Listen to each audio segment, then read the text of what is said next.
जय हिंद साथियों, मैं सुरजीत सिंह एक बार फिर से आप सभी के समक्ष आपके अपने YouTube channel Surjeet study point में आपका हार्दिक स्वागत करता हूं और आशा करता हूं आप लोग बहुत ही अच्छे, शानदार, जबरदस्त एवं मस्त होंगे और बहुत ही अच्छे तरीके से अपनी पढ़ाई को कर रहे होंगे। तो साथियों, समय ना लेते हुए अपना ये वीडियो स्टार्ट करते हैं। अगर वीडियो आपको अच्छा लगे, वीडियो का कंटेंट आपको अच्छा लगे तो वीडियो को लाइक एवं चैनल को शेयर और सब्सक्राइब करना बिल्कुल ना भूलें। तो आइए, हम लोग कल पढ़ रहे थे कारक और कारक में हेडिंग डलवाई थी कर्ता कारक, तो उसके बारे में पूरा विधिवत जानते हैं और फिर टोटल 8 कारक पढ़ेंगे और जो जो उनके उदाहरण होंगे बहुत ही अच्छे से उसे आज क्लियर हम करेंगे। तो आते हैं, पढ़ा है हेडिंग में कर्ता कारक। तो देखो, कर्ता कारक होता क्या है, यानी कि कर्ता कारक में क्या होता था, कार्य करने वाला। कार्य करने वाला क्या होता था, कार्य करने वाला।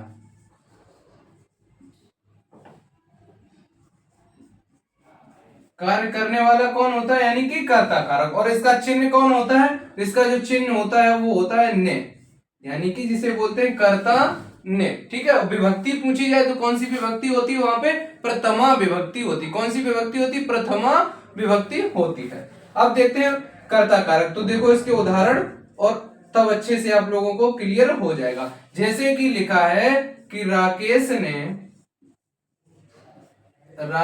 ने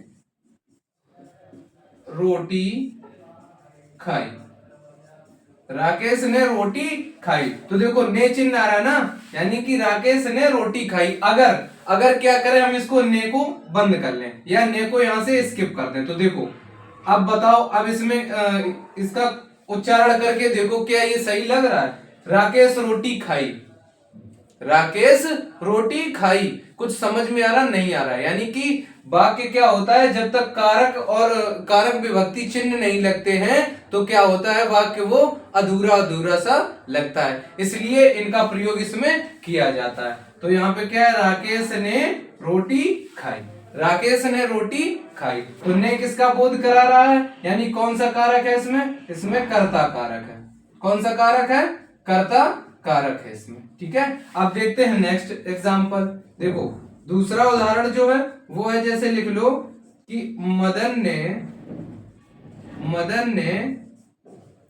पत्र लिखा। इसमें भी देखो ने आ रहा, किसने पत्र लिखा, मदन ने पत्र लिखा, यानी कि मदन कौन है इसमें, कर्ता। मदन कौन है इसमें, कर्ता। ठीक है, और इसका जो चिन्ह है वो कौन से है, यानी कि मदन ने पत्र लिखा। ठीक है, अब देख लो एग्जांपल नंबर 3 देख लो। जैसे लिखा है कि लड़का स्कूल जाता है, लड़का स्कूल जाता है।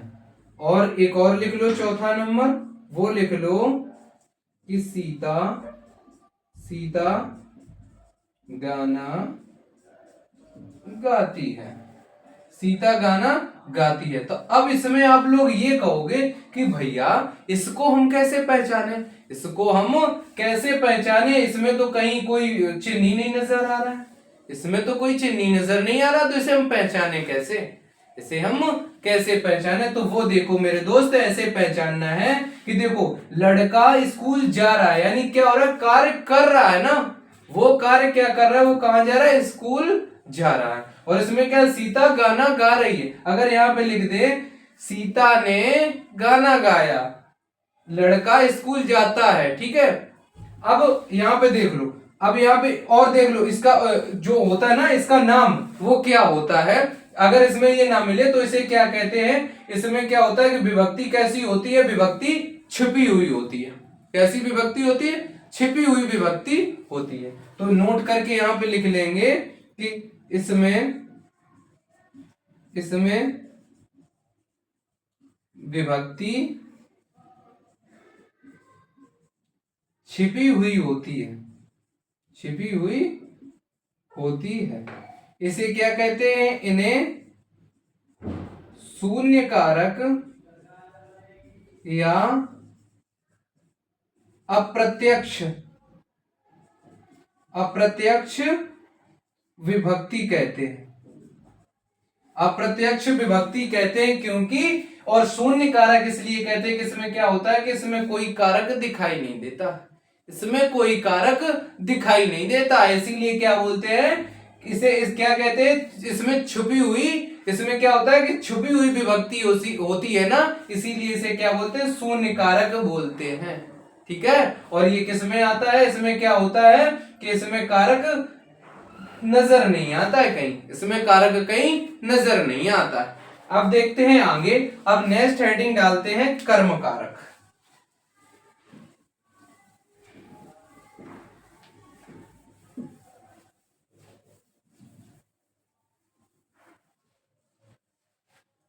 कर्म कारक,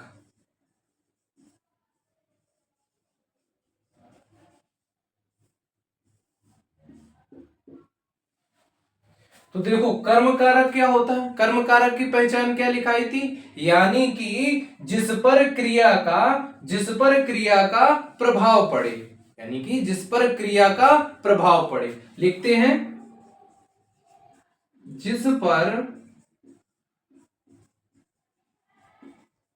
क्रिया का प्रभाव पड़े, क्रिया का प्रभाव पड़े, ठीक, जिस पर क्रिया का प्रभाव पड़े। और एक चीज याद रखना मेरे दोस्त, एक चीज याद रखना, इसमें जो इसकी जो पहचान क्या होती है, कर्ता ने कर्म को इसकी पहचान क्या होती, चिन्ह पहचान को, ठीक, और पहचान क्या होती, जिस पर क्रिया का प्रभाव पड़े। और एक बात हमेशा याद रखना मेरे दोस्त, एक बात इंपॉर्टेंट पॉइंट करके यहाँ पे लिख लेना, जो कि आप लोगों को बहुत ही यूजफुल होगा, बहुत ही यूजफुल होगा। यानी कर्म कारक में क्या होता है कि जो वस्तु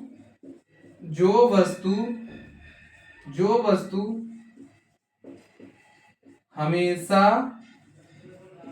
के लिए ना दी जाए, यानी कि जो चीज हमेशा के लिए ना दी जाए।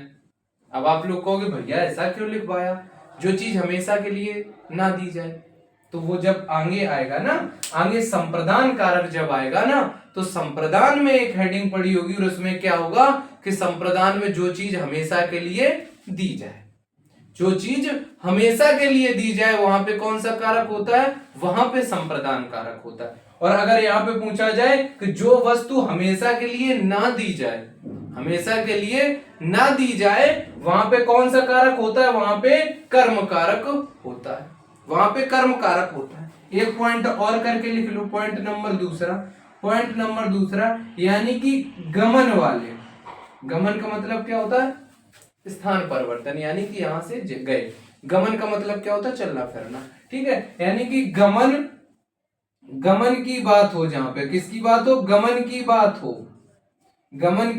बात हो, वहां पे सदैव कौन सा कारक होता है, वहां पे कर्म कारक होता है। और एग्जाम्पल नंबर 3 और लिख दो, और उसमें क्या लिख दो कि दिशा का, यानी कि जिसमें दिशा की बात हो, वहां भी क्या होता है, हमेशा कर्म कारक होता है।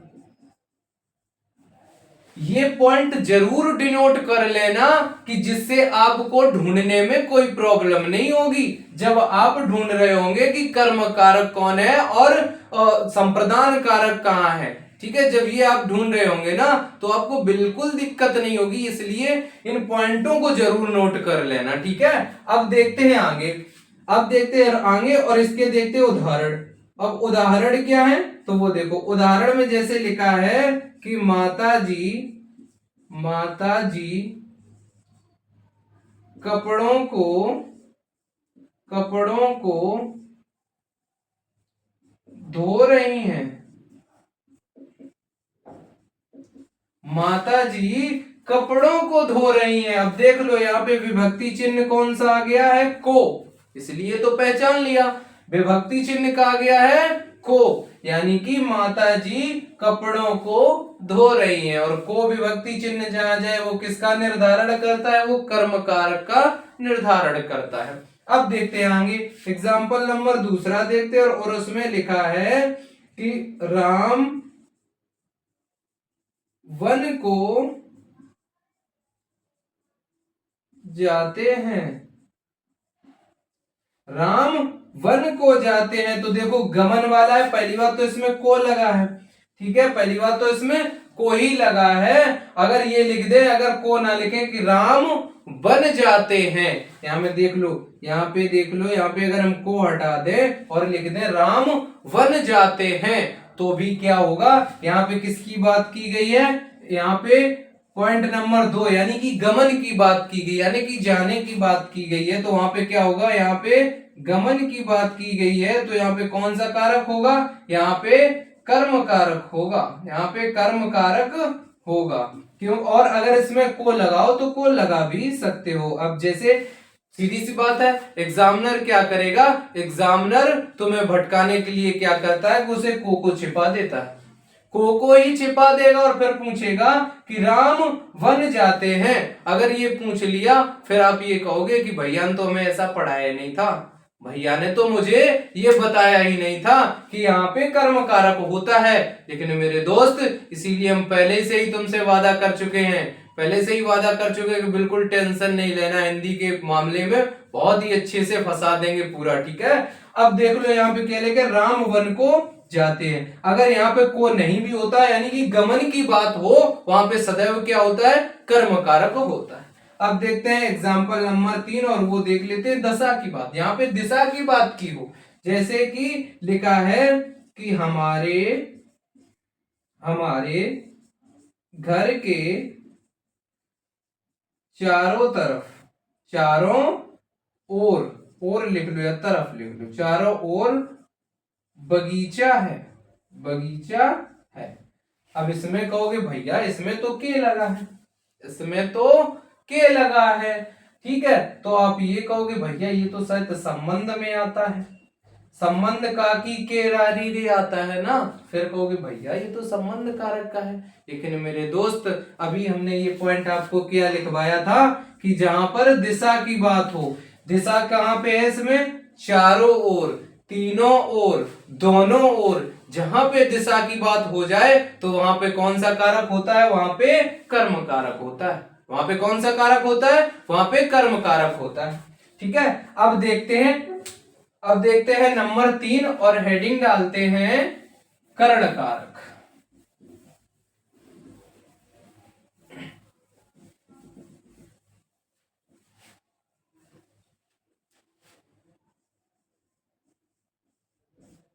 कर्ण कारक,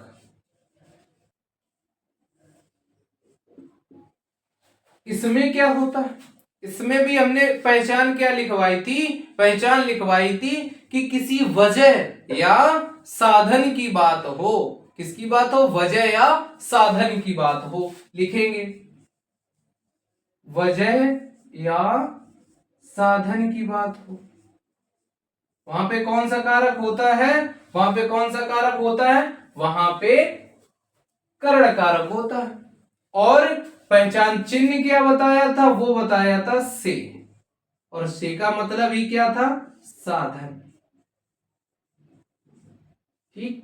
और एक से आएगा किसमें, अपादान, एक से आएगा अपादान कारक में, और वहां पे क्या होगा, वहां पे अलगाव हो रहा होगा, वहां पे बिछड़ाव हो रहा है, या किसी का बिछड़ना हो रहा होगा, वहां पे क्या हो रहा होगा, बिछड़ना हो रहा होगा, अलगाव हो रहा होगा, ठीक है। तो वो आगे बात करेंगे। अब देखते हैं कर्ण कारक की, ठीक है। तो क्या है कि वजह या साधन, यानी कि चिन्ह क्या आएगा, चिन्ह आएगा से। जैसे कि उदाहरण लिखेंगे जिसमें आपको क्लियर हो जाएगा एकदम।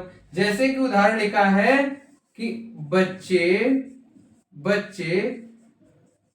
बस से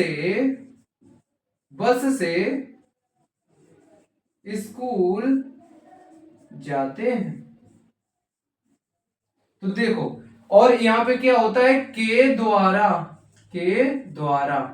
यानी कि इसमें से का मतलब क्या होता है, के द्वारा, से का मतलब क्या होता है, के द्वारा, यानी कि बच्चे बस के द्वारा, किसके द्वारा, बस के द्वारा कहां जाते हैं, स्कूल जाते हैं।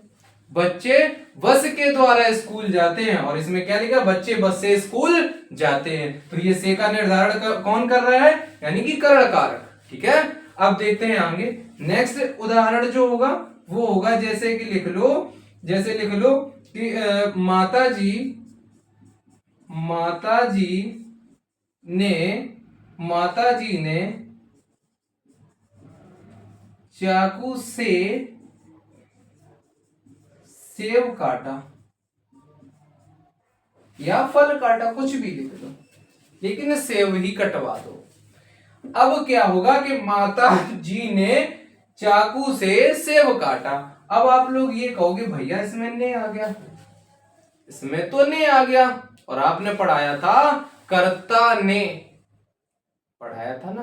लेकिन भाई मेरे भाई इसमें ये भी तो देख लो, यहाँ पे क्या साधन देख लो, क्या है, चाकू से किसे काटा गया है, किसे काटा गया है, सेव को काटा गया है। सेव को चाकू से काटा गया है, तो क्या होगा यहाँ पे क्या होगा, चाकू के द्वारा, चाकू के द्वारा, चाकू के द्वारा।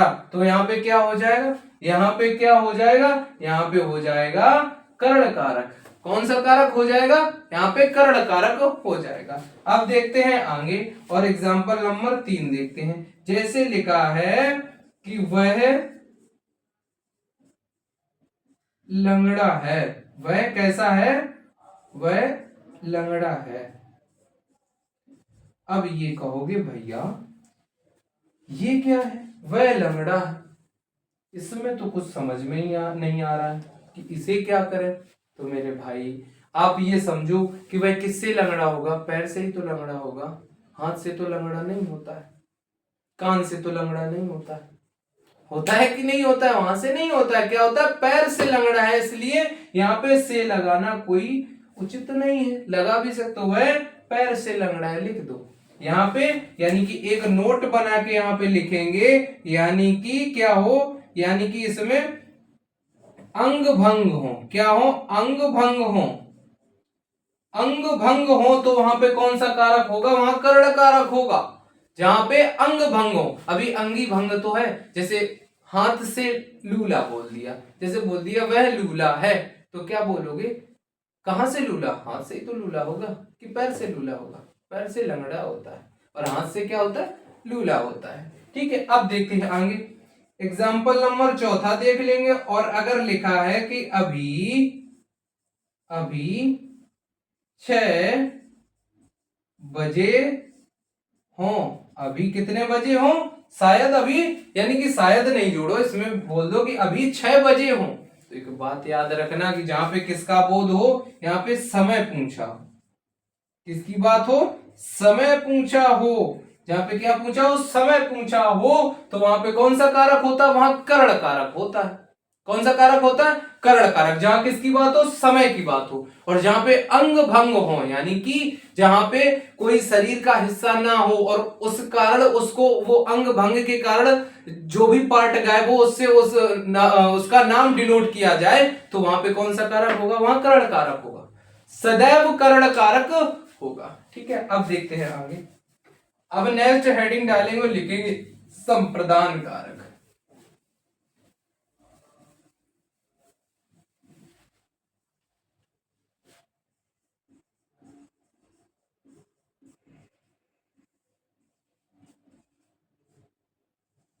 संप्रदान कारक, तो संप्रदान कारक में क्या होता है, जिसके लिए कार्य किया जाए, पहचान लिखवाई थी ना कि जिसके लिए क्या होता है, लिखेंगे कि जिसके लिए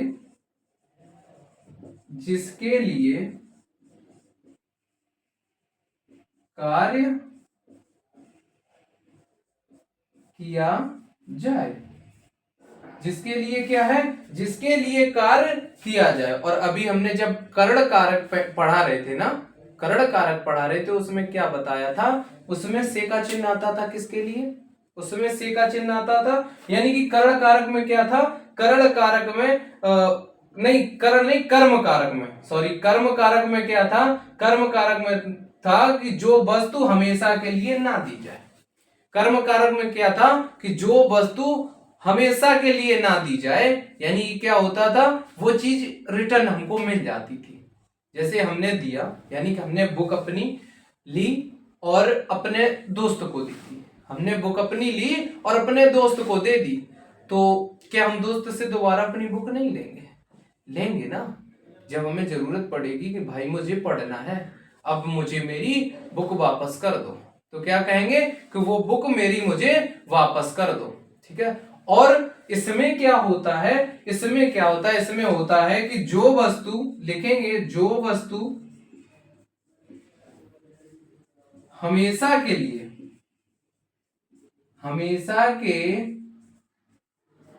लिए दे दी जाए और वो दोबारा वापस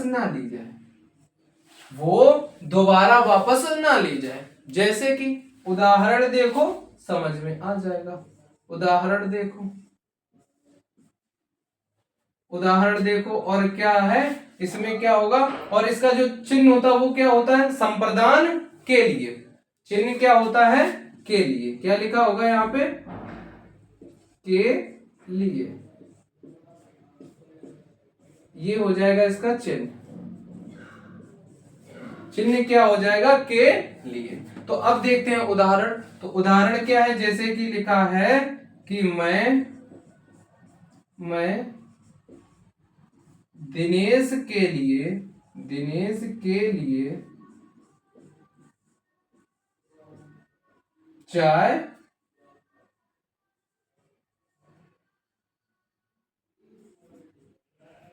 बना रहा हूं। यानी कि मैं दिनेश के लिए चाय बना रहा हूं। किसके लिए चाय बना रहा हूं, दिनेश के लिए। यानी कि जो चीज हमेशा के लिए दे दी। अब दिनेश को अगर चाय बना के दे दी, दिनेश को चाय अगर हमने पिला दी, तो क्या हम अभी तुरंत दिनेश से ये कहेंगे कि भाई मुझे मेरी वाली चाय वापस कर दो? वो तो नहीं मिलेगी। अब दिनेश दूसरी बना के दे देगा, दूसरे ही बना के भले ही दे दे, लेकिन वो वाली नहीं मिलेगी। यानी कि जो वस्तु हमेशा के लिए दे दी जाए और वो रिटर्न दोबारा मिले ही ना, वहां पे कौन सा कारक होता है, वहां संप्रदान कारक होता है, हमेशा याद रखना। तो आते हैं उदाहरण नंबर दूसरा। अब उदाहरण नंबर दूसरा देखते हैं क्या लिखा है। जैसे लिखा है कि माता जी ने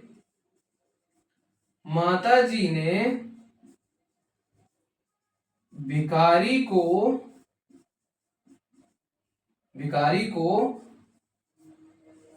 भिक्षा दी। तो आप ये बताओ, या इसमें लिख दे माता जी ने भिखारी को दान दिया, कुछ भी लिख दो। अब ये बताओ कि माता जी ने भिखारी को दान दे दिया। अब तुम ये बता दो कि क्या हम लोग वापस भिखारी को जो दान देते हैं, क्या दोबारा से वो वापस लेते हैं? नहीं लेते हैं। क्यों नहीं लेते? कि वो बेचारा गरीब है, तभी तो वो मांग रहा है। वो गरीब है और उससे दोबारा अब मुझे नहीं लेना। यानी कि वो कोई चीज कैसी हो, दान कर दी जाए, हमेशा के लिए दान कर दी जाए, जो चीज दोबारा मिलना ना हो। यानी कि जिस चीज का मिलना ही ना हो दोबारा, वहां पे कौन सा कारक होता है, वहां संप्रदान कारक होगा। ठीक है। अब एग्जाम्पल नंबर तीसरा लिख लो। जैसे कि लिख लो, बहुत बार पेपर में पूछा गया है कि राजा ने भिखारी को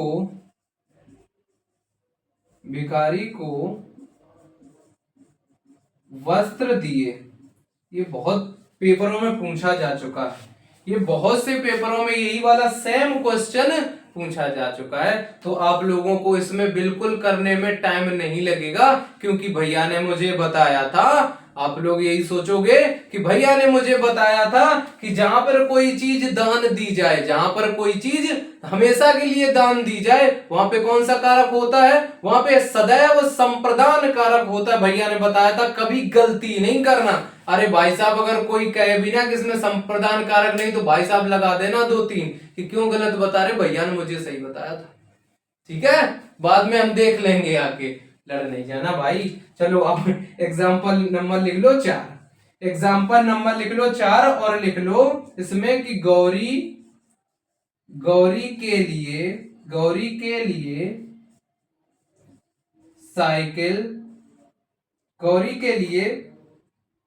साइकिल गौरी के लिए साइकिल, क्या होगा, गौरी के लिए साइकिल ले चलो।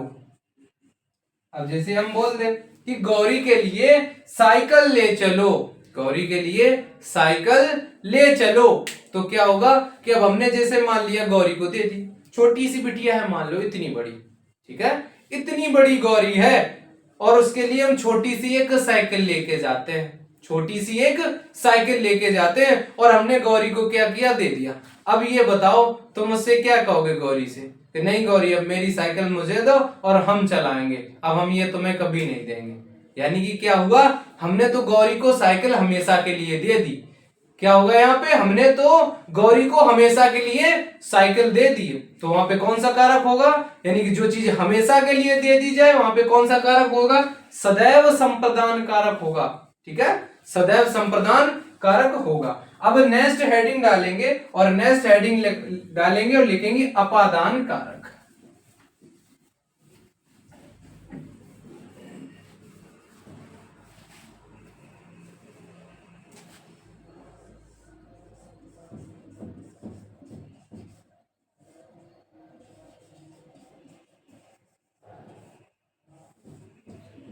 अपादान कारक, तो देखो अपादान क्या होता है, हमने जब पढ़ा रहे थे तब भी हमने बताया था और पहली क्लास में इसकी सब कुछ जितनी भी कंडीशनें थी सब कुछ लिखवा भी दिया था। ठीक है, तो एक बार जो सेकंड वीडियो जो लोग देख रहे हैं वो एक बार फर्स्ट वीडियो भी जरूर देख लें, जिससे कि एकदम वो जो टेबल बनवाई उसको बहुत ही अच्छे से क्लियर कर लें, जिससे कि कभी कोई समस्या नहीं होगी। और फिर बाद में सेकंड में इतने अच्छे से खुद ही समझाए दे रहे हैं, इतने अच्छे से खुद ही समझाए दे रहे हैं जो आपको कभी किसी में समस्या नहीं आएगी और ये कहोगे भैया अब तो हम कलाकार हो गए इसमें, अब तो इसमें हम कलाकार हो गए, आप हमसे पूछो कौन सा कारक, हम तुम्हें एक बार में बता देंगे, हम आपको एक बार में बता देंगे। तो अब देखते हैं, अब इसमें क्या होता है कि अपादान, अपादान में क्या होता है, इसमें चिन्ह किसका आएगा, इसमें चिन्ह तो हमेशा आएगा किसका, से का, लेकिन से क्या कर रहा होगा यहाँ पे, यानी कि स्थिति क्या दर्शा रहा होगा, वो दर्शा रहा होगा अलगाव की स्थिति,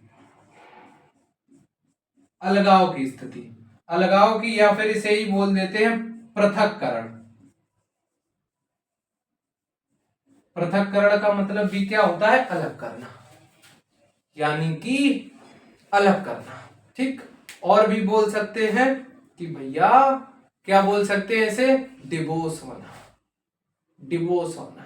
ठीक है, दिल टूट गया, बहुत अच्छे। चलो अब देखते हैं आगे, अब लिखते हैं उदाहरण। तो देखो उदाहरण में क्या होगा, उदाहरण में इसमें क्या क्या आएगा, इसमें क्या क्या आएगा, और एक पॉइंट नोट कर लो, पॉइंट नंबर दूसरा नोट कर लो, जिससे भी और समस्या नहीं हो, जहां पे किसकी बात हो, तुलना की बात हो। नोट करते हैं कि जहां पर किसकी बात हो, तुलना की बात हो, तुलना की बात हो, वहां पे कौन सा कारक होगा, वहां पे अपादान कारक होगा।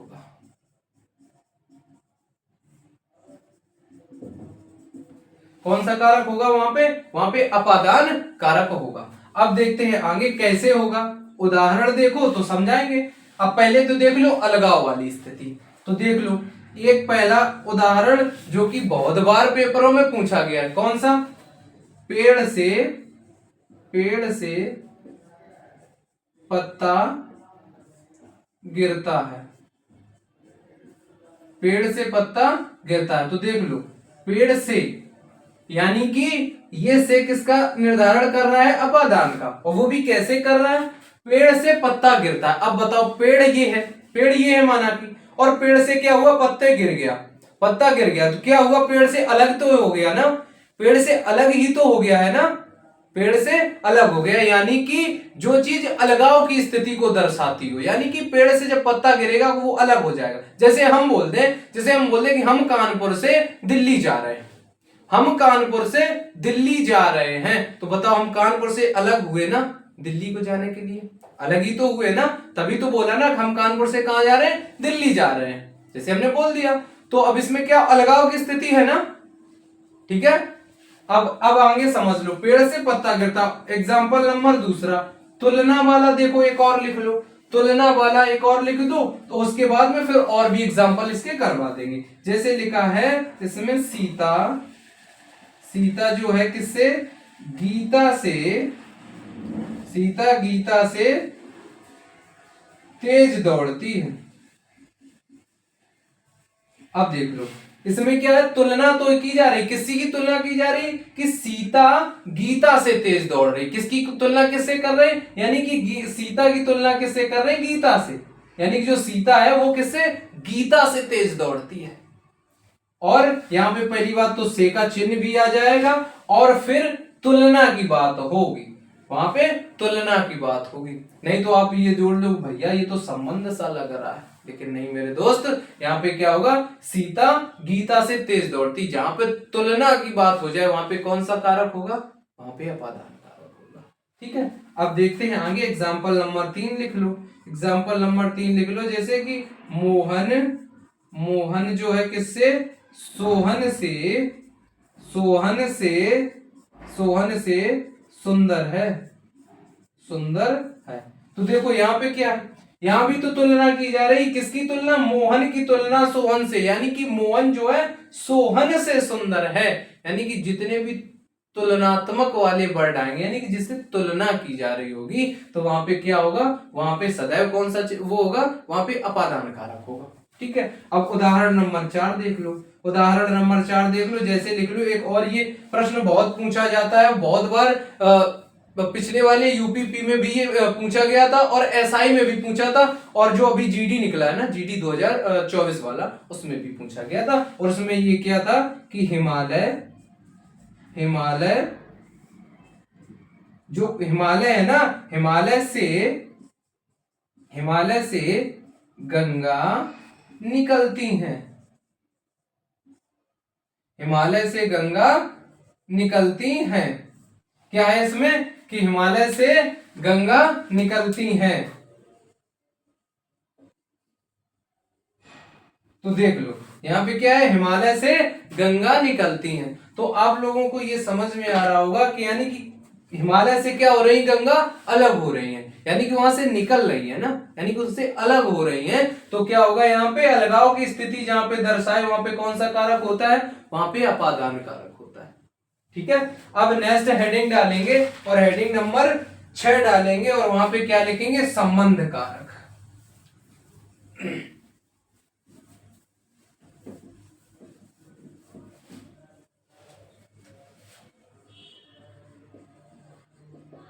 संबंध कारक।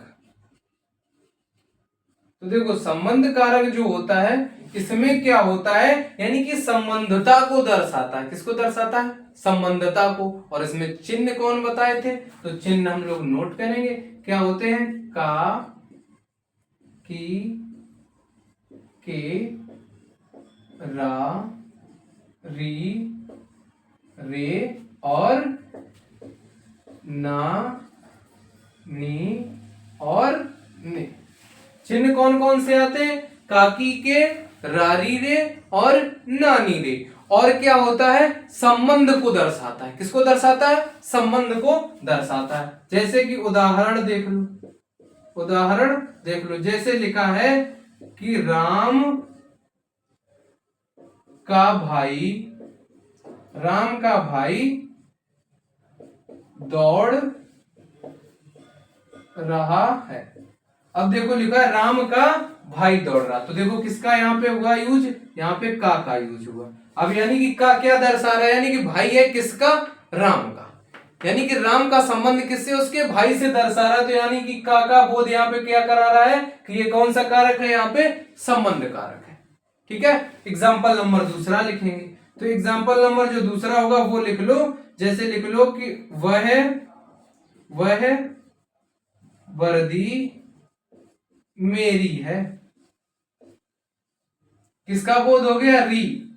देख लो, वह वर्दी मेरी है, यानी कि रा आ गया, और ये जो मेरी है यानी कि वर्दी मेरी है, स्वयं की है, यानी कि किसका बोध करा रही, संबंध का। यानी कि वह वर्दी का संबंध किससे है, मेरा है, यानी कि यह वर्दी मेरी है। ठीक है, तो ये अब एग्जाम्पल नंबर तीसरा लिख लो। एग्जाम्पल नंबर तीसरा लिख लो और लिख लो कि यह अपनी अपनी बहन है, बहन है। यह अपनी बहन है यानी कि किससे दर्शा रहा है, यानी कि अपनी की, यानी कि मेरी, खुद की। ठीक है, तो वहां पे क्या होगा, किससे संबंध हो रहा है, अपनी, तो यहां पे क्या होगा, नी। ठीक है ना, यानी कि वह किसकी बहन है, अपनी। देखो तीनों से क्या किया, एक एक उदाहरण दे दिया। ठीक है, और अगर उदाहरण लिखो तो एक और लिख लो चौथा, और उदाहरण लिख लो, जैसे लिख लो कि अपनी बहन के जैसे जैसे औरों को इज्जत दो, अपनी बहन के जैसे औरों को इज्जत दो। तो यहाँ पे देखो किसका बोध हो रहा है, यानी कि स्वयं से बोध हो रहा है कि जैसे अपनी बहन को जैसे इज्जत दे तो वैसे ही दूसरी की बहन को इज्जत दो। वहां पे कौन सा कारक होगा, वहां पे संबंध कारक होगा। ठीक है, अब देखते हैं आगे। अब नेक्स्ट हेडिंग डालते हैं, हेडिंग नंबर 7, और हेडिंग डालते हैं अधिकरण कारक। कौन सा कारक, अधिकरण कारक।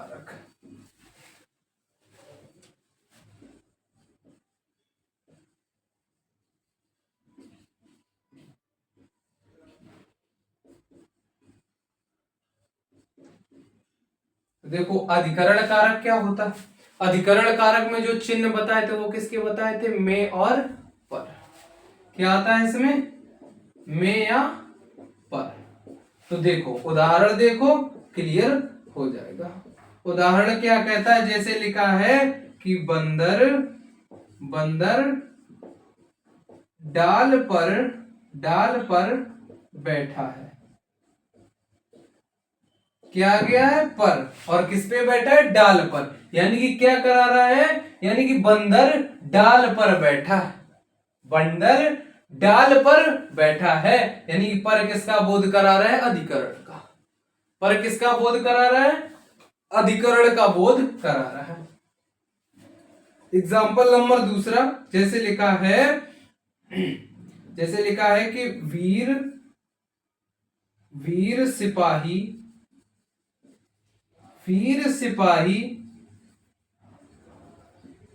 युद्ध भूमि में शहीद हुए। तो देखो यहां पे स्थल की बात होती, किसकी बात होती है, स्थल की बात होती है। किसकी बात होती है, स्थल की बात होती है। देखो वीर सिपाही युद्ध भूमि में शहीद हुए। ठीक है, तो यहाँ पे क्या होगा, यानी किसका बोध हो रहा है, यहाँ पे में, और में किसका बोध करा रहे हैं, यहाँ पे अधिकरण कारक का। यानी कि वीर सिपाही युद्ध भूमि में शहीद हुए। ठीक है, एग्जाम्पल नंबर तीसरा लिखेंगे और लिखेंगे कि बोल दो ना जरा, बोल दो ना जरा, दिल में क्या है छिपा। बोल दो ना जरा, दिल में क्या है छुपा। यानी कि बोल दो ना जरा, दिल में क्या छिपा। ठीक है, ज्यादा अंदर नहीं ले जाना मेरे दोस्त। बोल दो जरा, दिल में क्या है छिपा। तो देख लो यहां पे क्या हो रहा है, यानी कि दिल क्या है, यहां पे देखो दिल क्या है, दिल में क्या है छिपा, दिल में यानी कि जगह में। दिल क्या है, जगह ही तो है भाई, जगह में क्या है छुपा। ठीक है, तो ये हो गया कौन सा कारक, अधिकरण कारक। और आप लोगों को समझ में आ भी गया होगा। देखो एक पर वाला भी करवा दिया और दो किसके, में वाले भी करवा दिए। जहां पे में और पर आ जाएगा वहां पे कौन सा उदाहरण, वहां पे कौन सा कारक होगा, वहां पे सदैव अधिकरण कारक होगा। अब देखते हैं आगे, और लास्ट जो है वो लिखते हैं कौन सा, संबोधन कारक। संबोधन कारक।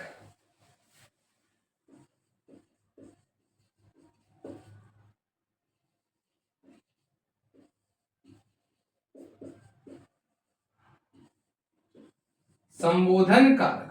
तो इसमें क्या होता है, संबोधन किसका होता है, यानी कि किसी चीज का संबोधन किया जाएगा और आंसर क्या होगा। और देख लो उसमें आएगा क्या, इसमें आएगा हे, अरे, वाह, हे राम।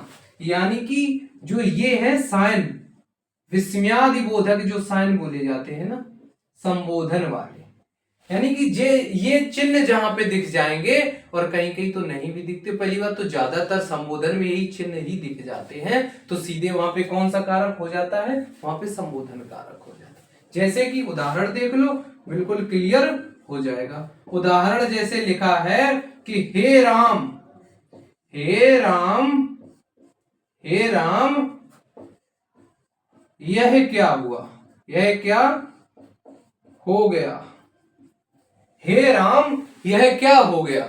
ठीक, और उदाहरण नंबर दूसरा लिखेंगे, और उदाहरण नंबर दूसरा लिखो, जैसे लिखा है अरे, अरे आप आ गए, आप आ गए, अरे आप आ गए। उदाहरण नंबर तीसरा लिख लो, जैसे लिखा है हे ईश्वर, हे ईश्वर, हे ईश्वर रक्षा करो, हे ईश्वर रक्षा करो। ठीक है, तो अब ये आपको समझ में आ गया। एक वाह वाला और लिख लो, वाह वाला और लिख लो, जैसे नंबर 4 लिख लो, वाह, वाह तुम सफल हो गए, वाह तुम सफल हो गए। तो मेरे दोस्त एक बात याद रखना, जब दरोगा बन जाओगे ना, जब दरोगा बन जाओगे तो वाह बहुत कम लोगों के मुंह से निकलेगा। किसके मुंह से निकलेगा ज्यादातर, माता या पिता या भाई या बहन। वाह तुम्हारा काम आज हो गया। ध्यान रखना, कोई किसी का नहीं होता मेरे दोस्त, कोई भी ये नहीं चाहता है कि ये बहुत बंदा ऊपर तक जाए। क्या सोचते हैं, नहीं यार ये बस यही नीचे रहे, यही गांव में रहे, यही घूमे, ये करे वो करे, दुनियादारी फालतू में बना रहे। तो मेरे दोस्त इससे बात हमेशा याद रखना कि जीवन में कुछ भी करना, जीवन में कुछ भी करना, लेकिन एक चीज हमेशा याद रखना कि एक ऐसी चीज हमेशा अपने दिमाग में क्लिक करे रहना कि यार जिससे मेरे माँ बाप, मेरे भाई बहन, जिससे उन्हें कोई समस्या ना आए, उनसे कोई ये ना कहे कि तुम्हारा भाई या तुम्हारा बेटा आज वहां घूम रहा था, वहां मैंने घूमते देखा। भाई साहब अगर तुम घूमते भी होगे, अगर अच्छे काम कर रहे होगे ना, तो क्या होगा, वहां पे क्या कहेंगे लोग कि नहीं यार वो घूमता नहीं होगा, वहां पे किसी काम के लिए ही गया होगा। अगर घर वालों से कह भी देंगे कि वहां पे किसके लिए गया हो, काम के लिए ही गया होगा। ठीक, तो एक बात याद रखना कि वाह का जो शब्द निकलेगा वो सिर्फ अपने से ही ज्यादातर निकलेगा कि वाह तुम ये काम कर रहे हो, वाह यार तुम बहुत अच्छे हो। ठीक है, तो आशा करते हैं आज का जो कारक का चैप्टर है आपको बहुत ही अच्छे से समझ में आया होगा। अगर अच्छा लगा हो तो कमेंट करके जरूर बताना कि ये सीजन आपको कैसा लगा। तो इसी के साथ हम अपनी वाणी को विराम देते हैं। जय हिंद, जय मां सरस्वती।